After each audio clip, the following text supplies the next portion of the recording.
Oh, sugar honey iced tea. It's the EAC Show. Good day, ladies and gents. I'm Emilio A. Colon. And I am Marcus Mack, and this is the EAC Show coming to you live from sunny South Florida with episode 52. Today we are graciously joined by my friend, actor, Wilhelmina model, University of Virginia graduate, 12-year NFL All-Pro running back, CEO of Caster Apps, CEO of Independently Major Entertainment, Thomas Q. Jones. Thomas, appreciate you joining the show, my friend. Man, thank you so much for having me on. I guess I've been checking you guys' show out. I've told you about this before, man. I love what you're doing with the show, and I'm honored to be on here, be a guest. And also, I left it out of the intro. I do apologize. You did just presently start a production company as well. Yeah. Me and my producing partner, Deji LeRae, out in Los Angeles, we started our own production company called Midnight Train Production. So that's something else that I've kind of added to the resume. But we have some really dope projects coming out. So that's good to hear, man. Marcus and myself, I've always known that you were going to be the first athlete on this episode.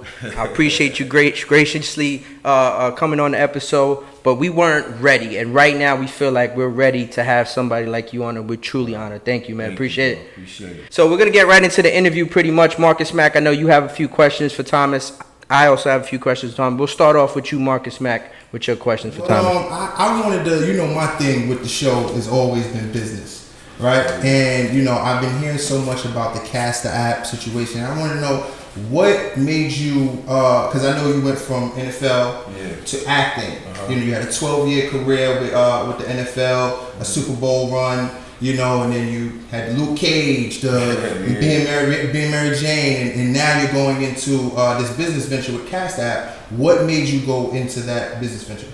When I retired, to be honest, I was bored. I didn't really have much to do. I played in the NFL, like you said, for a long time, 12 years. And afterwards, I was like, I didn't have anything that I really loved, and then I kind of fell into acting, which was cool. But I'm an entrepreneur at heart. And acting really kind of sparked the idea to create a mobile platform for talent to find opportunities. Because when I moved to LA in 2014, I had an agent in New York, but I didn't know anyone in LA, in Hollywood. And so me and my co-founder of the app, Scott Powell, came up with an idea for a mobile app to help talent that doesn't have representation find gigs, and for people that don't have a huge budget or access to casting directors to be able to find talent. And so we put the idea together. It took me a long time to really figure out just the business model and just all the specifics of the technology. We have an incredible development team, SD Soul, who's a part of the team. Azam Malik is our CTO. So after about 4 or 5 years of really doing a lot of research, I started to understand the marketing aspect of it, who to market to, the marketplace that we're in, the technology that is involved, and now it's a fully functioning app. We have over 5,000 active users in the Los Angeles Congratulations. Yeah. I remember when this thing was in the incubator stage, so congratulations. It's really good to see this grow. Thank you, man. I appreciate it. It's been a lot of work, but that's a beautiful thing, about trying something new, man. You never know where it's going to take you, what rabbit hole is going to take you. And I met so many incredible people and been inspired by so many people. And in turn, I've been able to inspire other people as well, which is what this whole thing's about, is being inspired and inspiring people. Absolutely, without question. Real quick, I see you say something about you got bored, right? Coming from being an actor, going into giving other people opportunities, right? Yeah. What was it like, and what was that transition like going from NFL to being an actor? Random. It was random. I played a long time, and all I had known really was football. I was always interested in the entertainment industry. I had a music label, had artists that I worked with, so I was always interested in the entertainment and the arts. And once I retired, I found myself just figuring out what I was passionate about and what I loved. As much as I love football, I didn't have anything necessarily. I ended up getting introduced to a publicist named China Myers, who saw me act in a small project, and she thought I had some raw talent. So she's really like, her and Clifton Powell are two people that really I kind of owe the beginning of my career to, because they really encouraged me, pushed me to get into it seriously. So I found an agent in New York. They sent me on some castings in Los Angeles. I flew out there, went on a couple of auditions. I booked a couple of shows with really no acting classes, and it just kind of just took off from there. So it was super random, wasn't something I expected, but it's something that not only helped me transition from football, but it also inspired Cast Star. It's always better to sit there and say that you tried to give something an effort than look back on it and sit there and say, I should have did that. So this is one of those opportunities, I feel like, even with us as a show, where we're sitting there saying, let's make this happen. And Thomas is also a prime example of taking things like that with Cast Star, independently Major Entertainment, his new production company, and literally just creating content and just going with it. Yeah, that's what I appreciate about anybody that takes the bull by the horns and doesn't wait for someone to give them the opportunity. You know what I'm saying? And that's why I told you before, we've known each other since 2004. You know what I'm saying? A long time. And had so many conversations about football and just life in general. I know you, I know your kids, I know your family. We are family. And so, just to see you and you, Mark, you guys take your idea and actually, use the resources that you have to do it on your own is commendable, and I'm appreciative of anybody that makes the decision to start their own situation and their own brand. So you guys are an inspiration to me as well. Thank you, I appreciate that, man. And I read off all those titles in the intro. This is definitely a role model sitting right next to us, for sure. For black men, for all types of men of color, white, it doesn't matter. TJ's an inspiration to all, and we really do appreciate that. So Marcus, did you have any more entertainment or / business questions before we get into the sports? I think one of my main questions, of course, because of the present time that we're in right now. Oh, by the way, I'm sorry, I don't mean to cut you off. Appreciate the TMZ interview without question. Really do. You just gave him your voice, really, without question. Yeah, so this is a time to be honest, you know what I'm saying? And the gloves are off in America as far as the racial conversation. So I'm always down to be honest and be truthful about, the world we live in, the situations that we're, forced to live in, and also educating people that have no idea what we're forced to live in. So, yeah, man. Yeah, I think the education part of it is definitely very important. And being that you're somebody who's giving up-and-coming actors an opportunity, right? How do you feel, right? Thomas Q. Jones. How do you feel as Thomas Q. Jones, the black man, Thomas Q. Jones, the NFL player, the veteran NFL player, and Thomas Q. Jones, the actor? How do you feel, as you're being transparent, how do you feel like is the correlation between those three? I think the correlation between all three is work ethic. Great point. What I'm saying? Amazing work point. ethic and ambition. You know what I'm saying? I never saw myself as a one-dimensional person.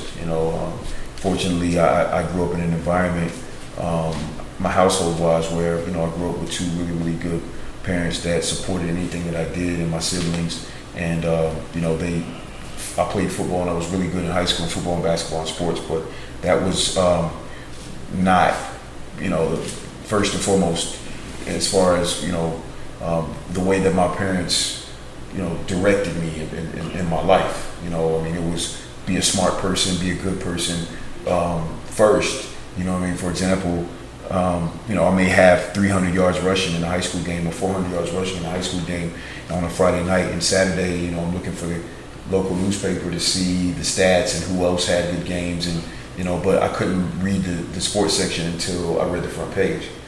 You know what I'm saying? So what that does is it really kind of programs you to understand that sports are secondary. You know what I'm saying? And I think that stuck with me throughout my whole life, which is why I've been ambitious enough to start my own companies, my own tech company, my own production company. I retired. I'm grateful for the opportunities that I had in the NFL, and I'm proud of the things that I was able to accomplish. But that chapter of my life is over. Mm-hmm. And but what helped me be successful, which was work ethic and determination and discipline, are the same things that helped me become successful as an actor and as an entrepreneur. Couldn't said it better. Yeah, Honestly, I couldn't said it love better. that answer. I love that. I really love that answer. Couldn't said it better. And I mean, I've met Thomas's parents. They did an amazing job with all of their children, not just him. So that when he said work ethic, that basically describes them as a foundation of that family. So shout out to them. We really do appreciate them as well. So now, I mean, Thomas, we're going to get into the sports aspect of the interview. You and I have had personal discussions off camera about certain things. Yeah. One of the things that just came up recently, and we talked about this previously, and I know you're going to get into it, is where you feel like certain demographics don't have to hold out or don't have to, you know, go against the grain to the organization about getting their bread and getting their money from NFL teams. Dalvin Cook has recently just held out, or say he's going to hold out. Yeah. I know how you feel about running backs. Can you add on a little bit to that? Yeah, I mean, you know, the NFL is you know, is a business, you know, and sometimes as fans and even as young players, when we come to the NFL, you don't realize that it's a business first. You know, we're so used to playing football for the love of the game and trying to make it to the NFL that we don't realize that, you know, once you make it to the NFL, you're now an employee of the team, and you're an employee of $1 billion corporation. You know, and anytime you make it to that level of anything, you know, there's certain politics involved, you know what I'm saying?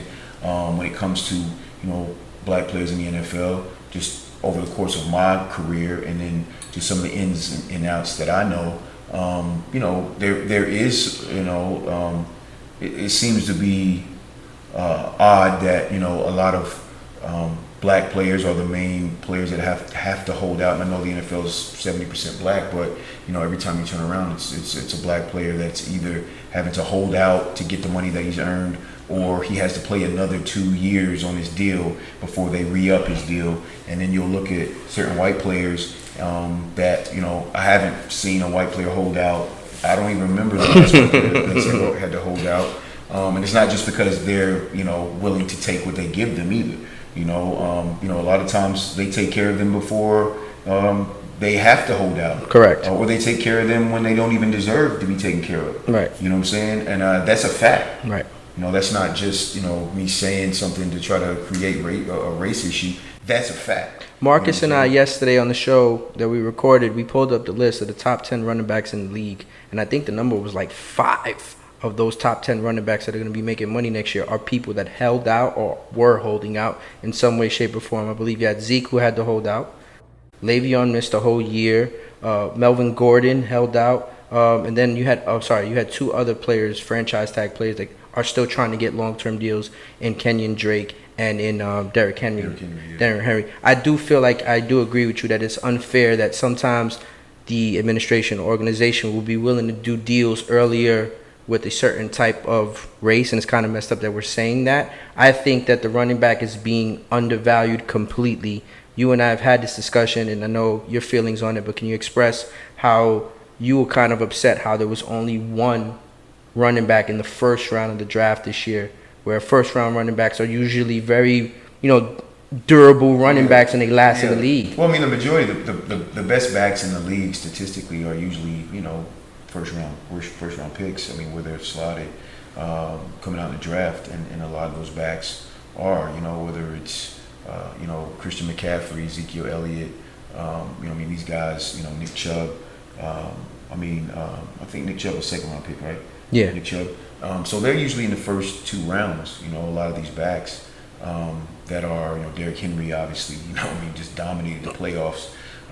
You know, I mean, there's statistically, I mean, these are the best backs, and I think there's this myth that, you know, backs are expendable, and they're really not. You know, the backs that continue to have the longevity in the NFL and consistently play at a high level usually are the higher draft picks. But it's also a business, you know. So, you know, the NFL players, you know, sometimes they suffer from, you know, whether it's fantasy football, you know, whether it's, you know, this whole idea of, you know, the NFL's a passing league. Right.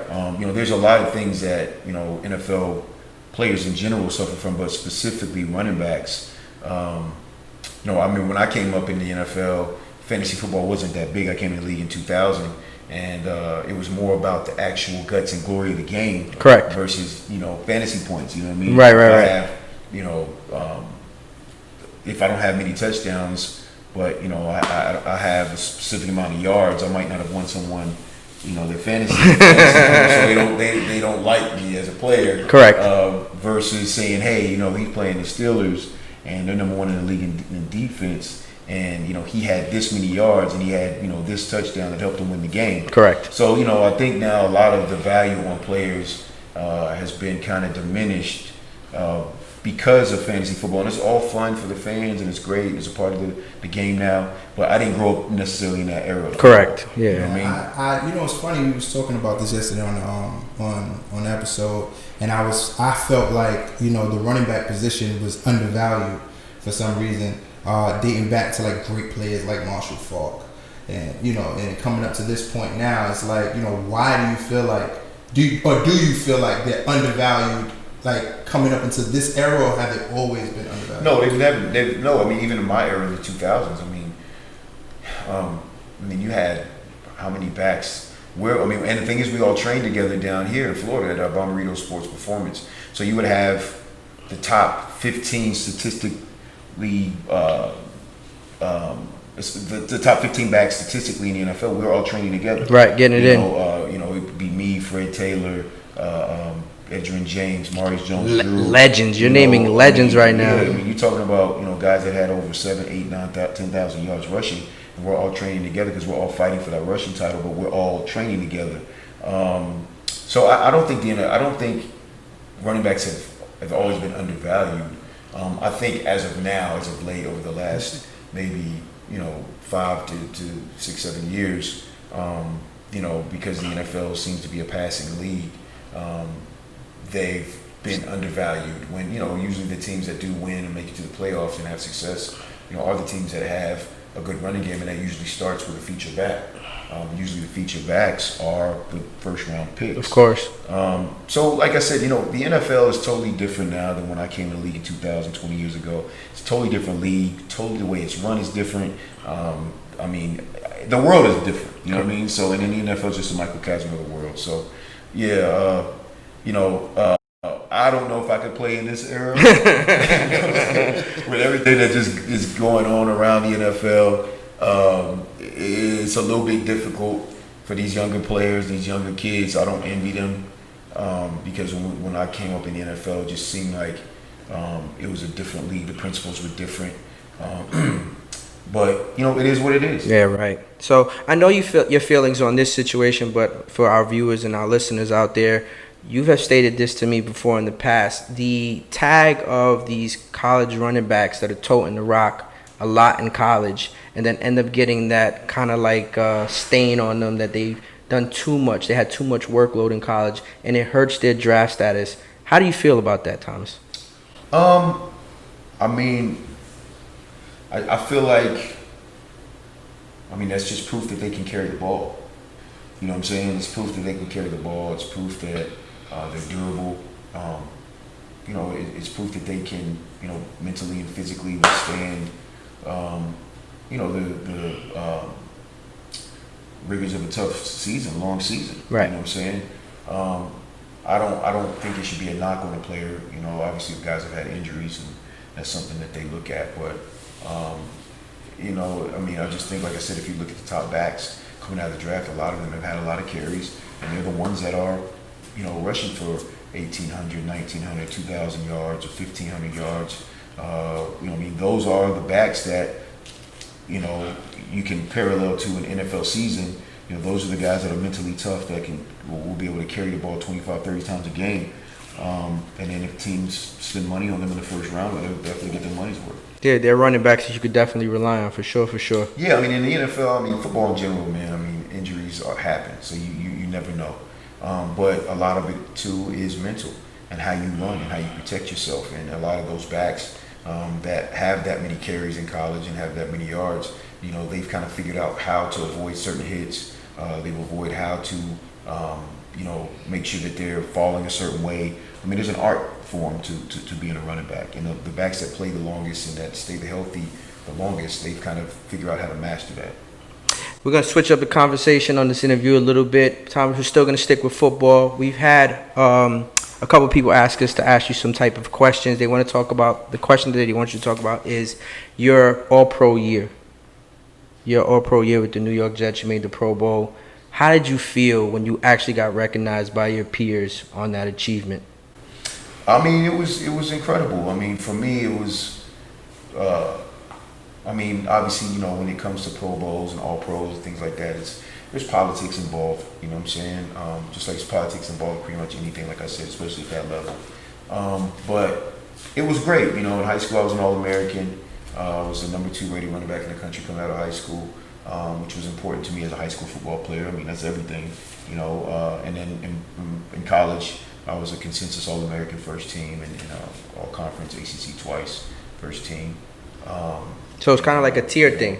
Yeah, so it's kind of like, you know, you want the trifecta, you know. You want to 3P, let me get that 3P. Yeah, pros, and then, you know, be a Pro Bowler and an All-Pro.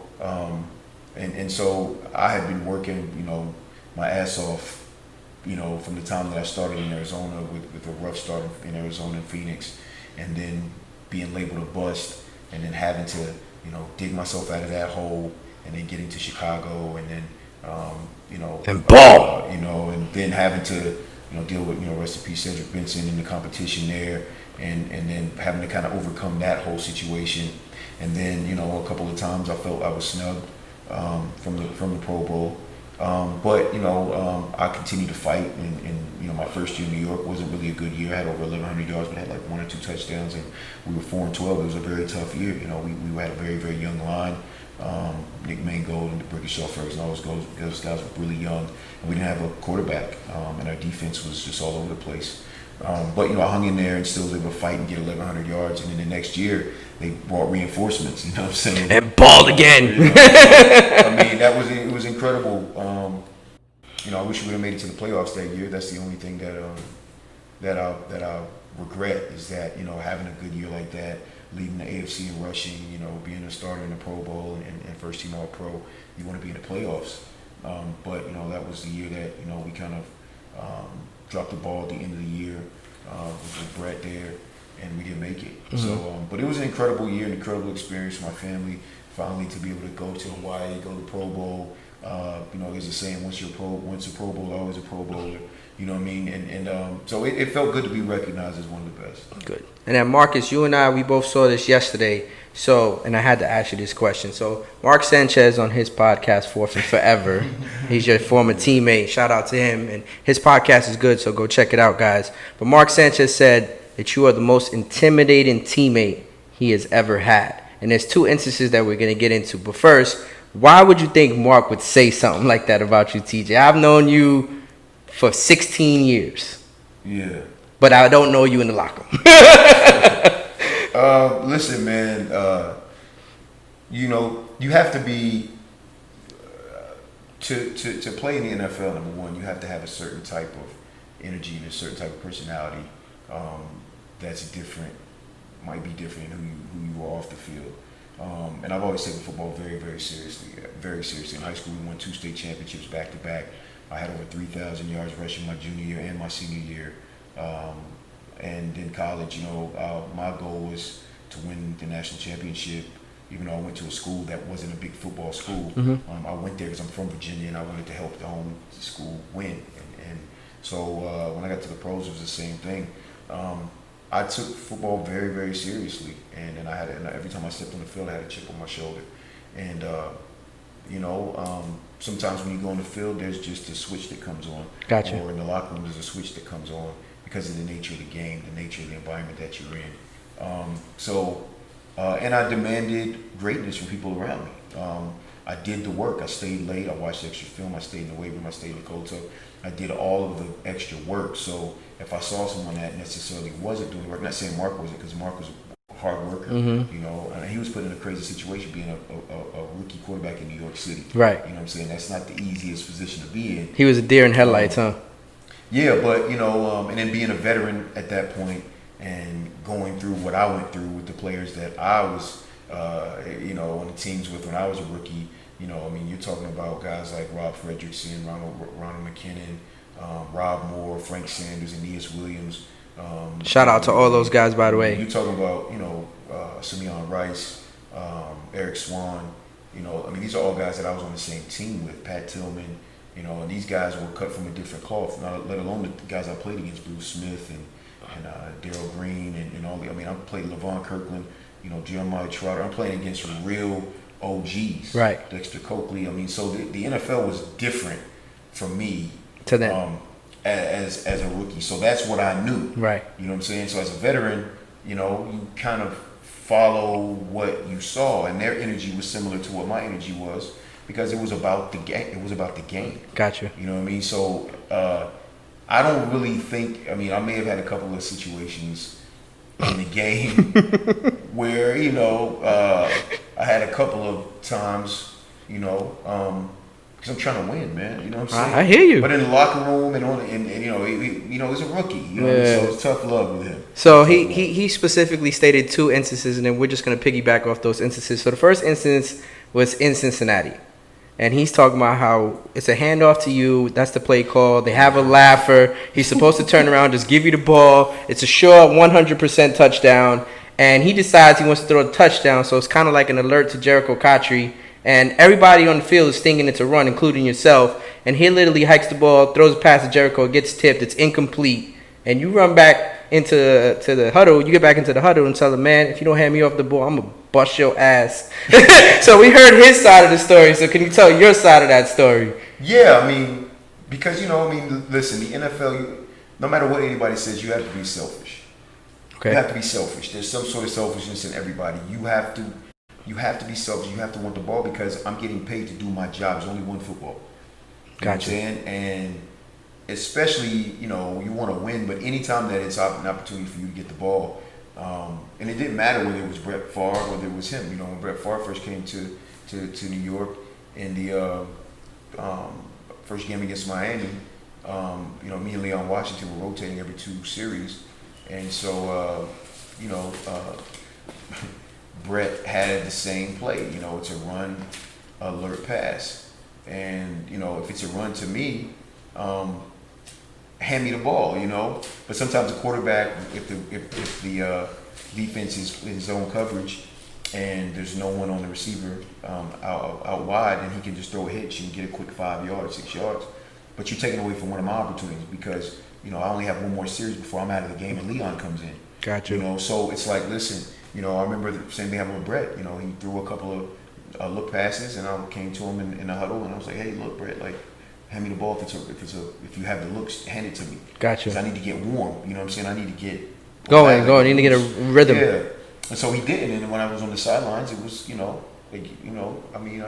told him to turn the pressure on. Yeah, it's like the pressure on. Yeah, because it's serious. Turn up the heat. Turn up the heat. Because to us, it's serious. This is my opportunity. You know what I'm saying? This is my opportunity.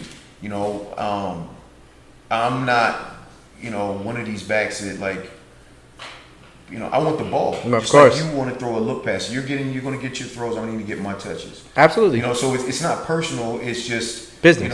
It's business, and it's serious. It's not like a game. It's not like, well, it's like, no, hand me the ball. And same thing with Mark, especially as a rookie. Brett is Brett Favre, he's a Hall of Famer, but it didn't matter. You still would get the same treatment because you're the quarterback. You had to lay down that law from the beginning. You're not Brett Favre to me. You're my teammate. Exactly. To me, and I played against you for years when I played with Chicago, and so and I understand. I have people who see me as that's Thomas Jones.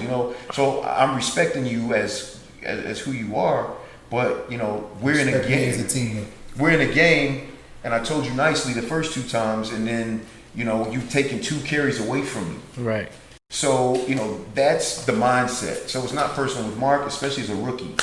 It's like, you have to kind of earn, your stripes and pay your dues. And so you especially aren't in any position to do that. And I remember the conversation. You know what I'm saying? Because, it's like, hey, man, I have incentives in my contract. This play is designed for me to score. You know what I'm saying? Not only for me to score, but to actually help the team, secure the win. Right. And you playing around with it. Yeah, I got you. So, yeah, that's kind of where that comes from. I love Mark. I love Mark. Mark stepped up, man, so big. His rookie year in 2009, we went to the AFC Championship game. I was so proud of him because it was a tough transition because they were like, listen, you know, we're going to make you guys beat us. We're going to put 9-10 in the box. Y'all say y'all ground and pound. I remember those years, T. Y'all run the ball to beat us. And he had a tough couple games, you know what I'm saying? But he stepped up and made the plays he needed to make, especially in the playoffs, to get us, you know, all the way one half away from going to the Super Bowl. Right. And so I love Mark, man. He's a good kid. You know, he worked hard, great personality. You know what I mean? So it wasn't personal to him. It was just football. And in the second instance, just real quick, I know you were just busting his chops. He talked about how it was a game in San Diego and he had a whole bunch of people out there. He had to buy a whole bunch of tickets and he was holding up the bus. And he gets on the bus and he's like, damn, Sanchez, you get on the bus, holding up the bus with all your damn white skater friends, man. What's going on, man? Why you holding up the bus? Tough love, man. There you go, Mark. It's just tough love. That's all it was. We're trying to get we're trying to get back to the airport. You know, we're all the way in Cali. I'm trying to get back home. You know, so it's just tough love. You know what I'm saying? And that's the kind of tough love that I got. Got you. Yeah. You know what I mean? It's just part of the culture. It's all love. You know what I'm saying? And, you know, I got the same thing. You know, rookie. You know, I mean, you know, I don't remember anybody ever calling me Thomas or TJ my rookie year. And I was a 7th overall pick. I think he was a 6th pick. Right. So I just heard rook the whole year. And that's just part of the culture, you know. It's just earning your stripes and earning respect. That's great, man. I appreciate it. Marcus, you got anything to add? No. I'm just really appreciative, man. We got this done, honestly, man. Real talk. I really appreciate it. We got this done. Those of you that see my mic over here, I'm a little tilted over to the side. But we got y'all. We got you guys. we got this done. Yeah, man. Big shout outs to the Cast App project. That's a huge deal. I can't wait to see that, you know, fully come to fruition. And you know, you said how many users we got? Right now we have over 5,000 users. We launched it about a year and a half ago, and it's only in the Los Angeles area, so it's not even national yet. It's not available nationwide. It's only on iPhone, so it's not on Android. We're in the process right now building it out for Android as well as building it out for a web-based version. Not to mention, especially in the times that, you know, the current state of the country, jobs need to be filled. So these acting and actresses and stuff like that and whatever else, extras or whatever, it works. Caster app. We will definitely, you guys gonna see the logo pop up on the screen here. So you guys check it out. It's Caster app. CASTARAPP, and that's the website, castarapp.com. Well, guys, that's gonna conclude episode 52 of the EAC Show. Make sure you click like, subscribe on all podcast platforms and on YouTube, and make sure you check us out, episode 53. We appreciate the time. Thank you, bro. Appreciate it. Thanks for having me. Amen. Oh, sugar honey iced tea. It's the EAC Show.